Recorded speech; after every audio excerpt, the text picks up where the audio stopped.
Hello friends, welcome to myth buster series part 2। आज हम बात करेंगे कुछ और डेंटल मिथ्स के बारे में।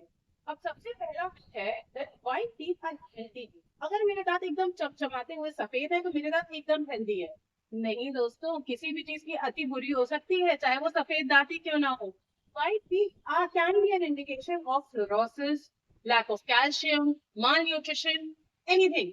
तो if you have unusually white teeth, अगर आपके दांत पहले थोड़े से पीले थे और खुद ब खुद एकदम से व्हाइट होने लग गए हैं, डू कंसल्ट योर डेंटिस्ट।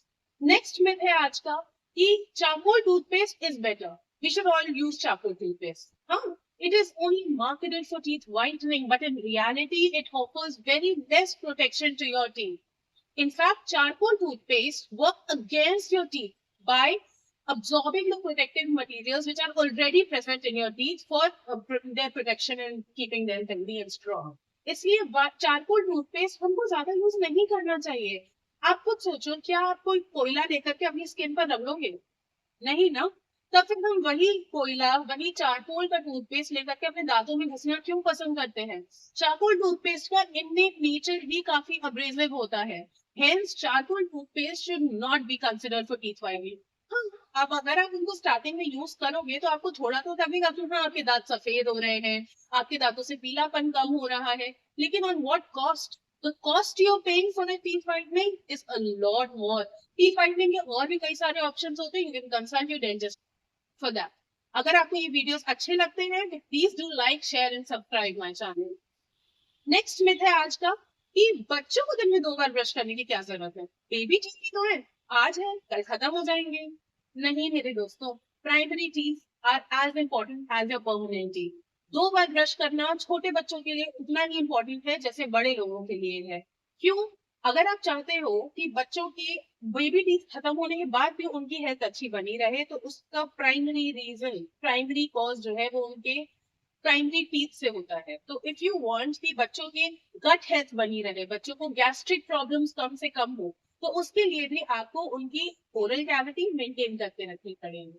बच्चों को, अगर 3 साल से छोटा बच्चा है तो उसको विदाउट एनी टूथपेस्ट, 3 साल से बड़ा बच्चा है तो प्रीसाइज अमाउंट ऑफ टूथपेस्ट के साथ में ब्रशिंग की आदत दिन में 2 बार जरूर डलवाइए। काफी सारी मदर्स आती हैं, कहती हैं मेरा बच्चा तो बिना दूध की बोतल लगाए सोता ही नहीं है, मैं कैसे उसको ब्रश करा के सुलाऊं?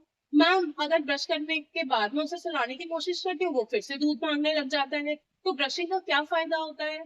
ये हैबिट आप लोगों को चेंज करनी पड़ेगी। अगर बच्चा बॉटल फीडिंग करते करते ही सो जाता है तो और ज्यादा कैरीज होती है बच्चों के मुंह में। दैट इज द रीजन जो आजकल बच्चों के ओरल कैविटी इतनी ज्यादा गंदी होती है। छोटे छोटे 2-2 साल के बच्चों के मुंह में काले काले कीड़े जैसे दांत दिख रहे होते हैं। क्यों? Because their oral cavity is not looked after properly. So brushing twice daily for any kid is very important. Next myth है आज का कि gum disease is only concerned to your mouth. अगर हमारे मुंह की कोई दिक्कत है तो वो सिर्फ हमारे मुंह में ही रहेगी। टाइम एंड अगेन मैं अपने वीडियोस में ये चीज बोलती हूँ that your whole body is affected because of your gum health. Heart diseases, diabetes, even forms of cancer can be diagnosed in your mouth by your dentist. So regular dental visits are very important. Next myth, और मेरा जो सबसे favourite वाला है कि if you don't have any oral health concerns, there is no need for any dental checkup. Very good, very good, very good. आप बताओ, फिर उसके बाद आप आते कब हो? और आते हो यहाँ पर तो कहते क्या हो कि मैम, दांतों का ट्रीटमेंट महंगा बहुत होता है। जब टाइमली आपके पास छोटी सी कैविटी थी तब आपने उसको सी थ्रू कर दिया, आपने उसको निग्लेक्ट कर दिया, आपने उसको देख करके सोचा अरे अभी दर्द थोड़ी है, कोई बात नहीं, काम तो चल ही रहा है। तब आपने उसका ट्रीटमेंट कराया नहीं, एंड देन वो बड़ी होते होते होते जब उसके अंदर पस बन जाता है, उसके 2-3 सर्फेसिस खराब हो जाते हैं, दांत के दांत एकदम काला सा दिखने लग जाता है, तब आप यहाँ आते हो तो हमारे पास भी कोई ऑप्शन नहीं बचता है। तो अगर आप चाहते हो कि डेंटल ऑफिस में कम से कम पैसा हो, तो उसके लिए आपको रेगुलर डेंटल विजिट्स बहुत इंपॉर्टेंट है।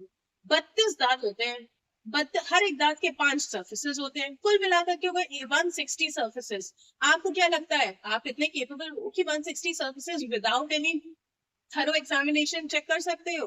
नेकेड आई से तो दिखते भी नहीं है मेरे दोस्तों। That is why even if you think that your oral health is fine, you need regular checkups, वरना आप उस चीज को मेकअप कर ही नहीं पाओगे। आखिरी मिथ आज का जो है वो ये है कि बैड टीथ आर हेरिडिटरी। अरे मेरे दादी नानी के भी तो खराब थे, मेरे पापा पापा मम्मी के भी तो दांत खराब है, इसीलिए मेरे दांतों का ये हाल हो रखा है। No, your oral health is your concern. It is your responsibility. For example, काफी सारे पेरेंट्स को अगर डायबिटीज है, जरूरी नहीं है कि बच्चों में भी वो चीज आए ही आए. Yes, it can be one of the factors, लेकिन अगर आप रेगुलर एक्सरसाइज करोगे, अपना लाइफस्टाइल मेंटेन करोगे, ईटिंग हैबिट्स ढंग की रखोगे, तो आप में वो चीजें नहीं आएंगी. सिमिलरली, अगर आपके दादी, नानी, मामा, मामी, चाचा, चाची, भैया, भाभी, माँ बाप, किसी की भी दांत खराब है, आप अगर उनका ढंग से ध्यान रखोगे तो जरूरी नहीं है कि आपके मुंह में भी ये सारी प्रॉब्लम्स आए. So please see these points properly. कोई भी doubt है, you can DM me at any time. Comment on my YouTube channel, and I'll see you there. Keep smiling.